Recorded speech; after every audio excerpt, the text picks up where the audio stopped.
তারা মন দিয়ে শোনো। Am, is, are, was, were, shall be, will be, এগুলোই হলো আসল। এগুলোই ইংরেজিতে কথা বলার ফর্মুলা। Sir, madam. আমি 3টে প্রশ্ন করতে পারি আপনাকে? হ্যাঁ, নিশ্চয়ই madam. Is this the easy formula to speak English? হ্যাঁ ম্যাডাম, এটাই তো grammar. Why don't you talk in English? আমি পড়তে পারি ম্যাডাম, লিখতেও পারি ম্যাডাম, কিন্তু ইংলিশে কথা বলতে একটু অসুবিধা হয় ম্যাডাম।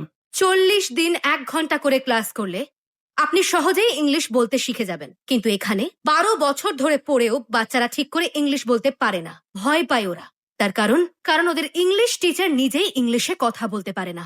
30 দিন সময় দিলাম আপনাকে। যদি ইংলিশে কথা বলাটা শিখতে না পারেন তাহলে আপনার কোয়ালিটি চেকের অর্ডার দিতে হবে। বুঝতে পারছেন তো? না বুঝতে পারলে রুল বুকটা পড়ে নেবেন। আমি 3টে প্রশ্ন করতে পারি স্যার? অবশ্যই ম্যাডাম। অঙ্কের সবচেয়ে গুরুত্বপূর্ণ কি? যোগ করা, বিয়োগ করা, ভাগ, গুণ করা, এইসব নিয়েই তো অঙ্ক। এগুলো ছাড়া অঙ্ক ছাড়া কম্পিউটার হয় না, রকেট লঞ্চ করা যায় না, এমনকি ঘড়ির কাঁটাও অঙ্ক মেনেই চলে। অঙ্ক ছাড়া বিজ্ঞান সম্ভব নয়। আগে আপনি নিজে শিখুন, তারপর না হয় বাচ্চাদের শেখাবেন। ও। 1 মাস টিচাররা যদি নিজেদেরকেই আপডেট না করে তাহলে তারা ছাত্রছাত্রীদের কি শেখাবেন?